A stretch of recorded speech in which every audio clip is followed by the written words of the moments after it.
So it's Saturday the 26th of February and I haven't gone busking today. I know I planned on it, but the day was going to end up just being really late. So it was going to be nighttime busking again, but I wasn't even ready at 9 p.m. So I just stayed home today. I'm planning on going tomorrow. Tomorrow's another day. I know I was very adamant that I would get back out today, but it just didn't happen, and I have to be okay with that. So I am going to have an early night. Before I go to bed though, I want to just finish off the trim of this dress over here because that would make me happy. And I want to show you what I've done. I've done a little more. Here is the front of the dress now. So I have trimmed the 4 front columns of sequins and beads so that when I trim this off, it will be up above that area. I've got 4 more columns at the back to do. The only thing I'm finding now is I have to be able to knot these off, and for the ones where I've got a longer length, I should be able to feed this through a needle and then do the knot. For the places where I've got a very small amount, it's going to be very difficult, but I do need to knot these and make sure they stay in place.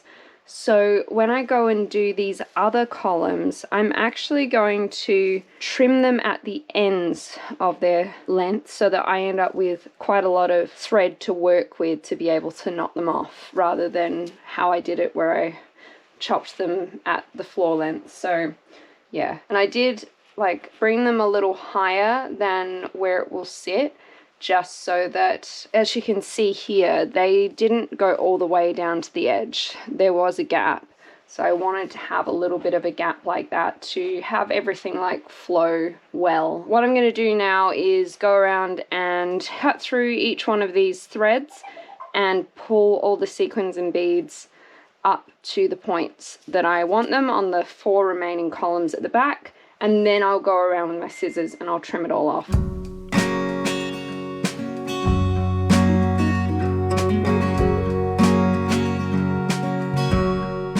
Okay, I'm finally done with that step. So now I can go ahead and trim off this train, which I know is very pretty, but it's just not practical for me. On the streets, that would get so disgusting. It needs to not touch the street. So time to trim that off.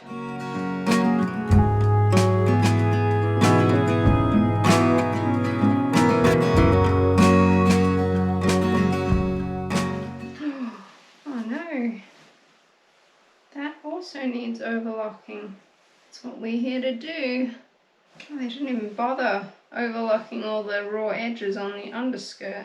Okay, well, starting with the underskirt, I am going to overlock, but I guess I'll overlock this big gaping hole first. I did not sign up for all the extra work, so I'm only going to overlock the problem area right now. I can always go back and do more later.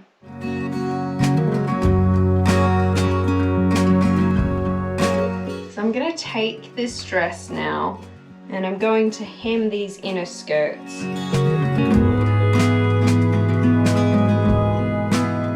I have thoughts. So I'm not entirely sure that this hem is 100% right.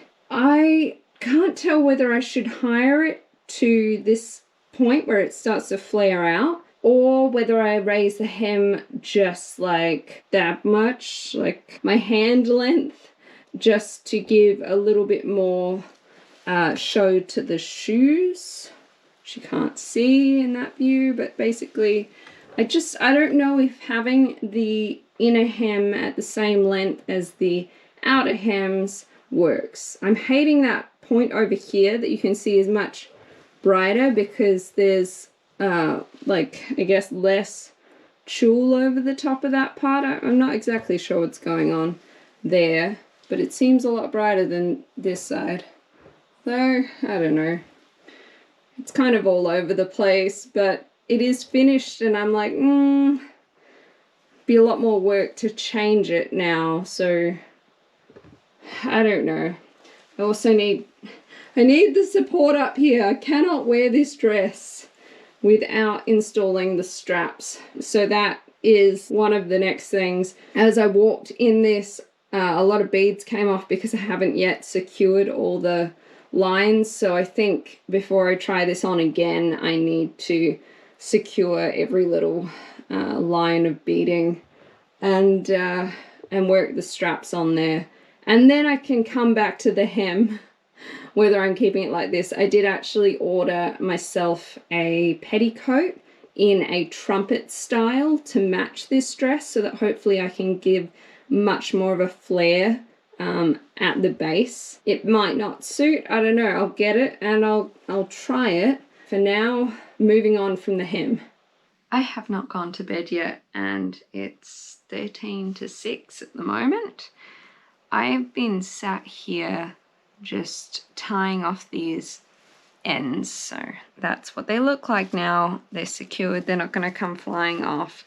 Here's one from the back which I left the long strands on, and they so much easier because I grab my needle and I grab one of these threads and I feed it in.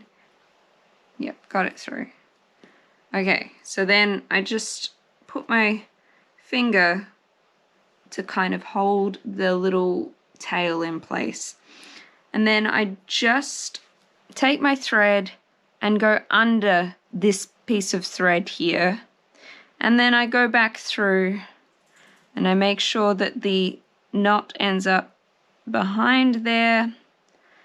Pull it a little tighter. And then pull it through. So yeah, anyway, this is what I'm doing at almost 6 in the morning. If I finish this up, then all that's left is straps, and that makes me feel good. So I am going to check in with you again when I have moved past this point and we have all the sequins sewn on nicely. I'll see you then. Okay, so I finished off all the columns last night.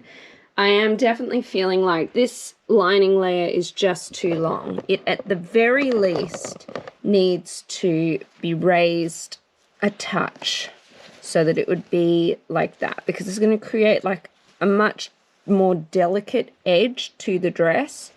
So unfortunately, all the time I spent on this seam here, on this hem, needs to be like re-spent doing it again.